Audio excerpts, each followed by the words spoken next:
Security guard caught a snake in our apartment complex and delivered it straight to my door. I was just about to scream when floating comments cut in. The male lead got dumped and turned back into his real form just to spy on his girlfriend, and he actually got caught? This is funny as hell. He got dumped and his girlfriend hates him. He's probably gonna cry himself to sleep. Aw, poor little snake can't curl up on his girlfriend tonight. The big black snake looked pitiful in the guard's hands. It secretly sized me up with its slit pupils. I tried holding out my hand, and the black snake stared in disbelief. 2 seconds later, it obediently rubbed its head against my fingers. The moment the guard let go, the black snake shot up from my wrist at lightning speed and wrapped around me tightly. The floating comments popped up again. Miles isn't even worried about scaring Olivia, huh? You can't blame him. 10 guards chased him halfway across the complex and hit him with their batons. Even a handsome snake man would lose his fight after that. Yeah, getting hit more than 10 times is harsh. If Miles weren't ridiculously lucky, Olivia would already be moving on to someone else. At the same time, the guard said, "Miss, you're free to keep pets, but you can't let a snake that big just wander around. You're gonna scare somebody. If I hadn't suddenly remembered seeing this snake sunbathing by your window earlier, we would have killed your pet and made a pair of boots out of it." As soon as the black snake heard that, it shuddered and dove straight down my collar. Whoa, not fair. I want Miles's point of view. Me too. Talk about turning disaster into a win. Miles seriously lucked out. I tried to soothe the snake tucked against my chest, then hurried to grab the watermelon I had just bought and handed it to the guard.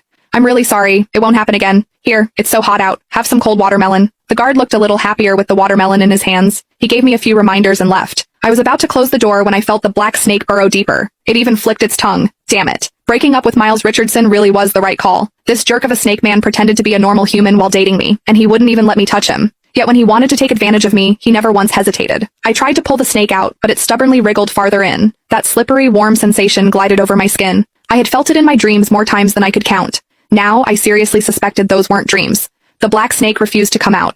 In the end, I had no choice. I let it curl up against me and fall asleep. Miles can finally sleep well. Ever since breaking up with Olivia, he hasn't been able to eat or sleep. He drank himself numb until he finally couldn't take it anymore and turned back into his real form just to see her. I peeked down through my collar at the black snake nestled inside. I didn't get it. Sure, I was the one who suggested the breakup, but he agreed to it too. The reason was simple. Miles wouldn't let me touch him. Imagine dating a guy with a perfect face, long legs, and abs, just to have him tell you he didn't want to get intimate with you. For a while, I even wondered if something was wrong with him, or if he was self-conscious of his size. But every time things almost crossed the line, Miles would grit his teeth, get up, and march into the bathroom to take a cold shower, leaving me alone in the bedroom to clean up the mess. Back then, I thought he must be in love with someone else, and he was saving himself for his one true love. Because of that, Miles and I ended up in a huge blowout fight. "Miles, are you even a man? If you are, then touch me." Miles clenched his fists. A long silence passed before he finally said, "I just want to wait a little longer, until you're ready to accept it." Accept it? Accept what?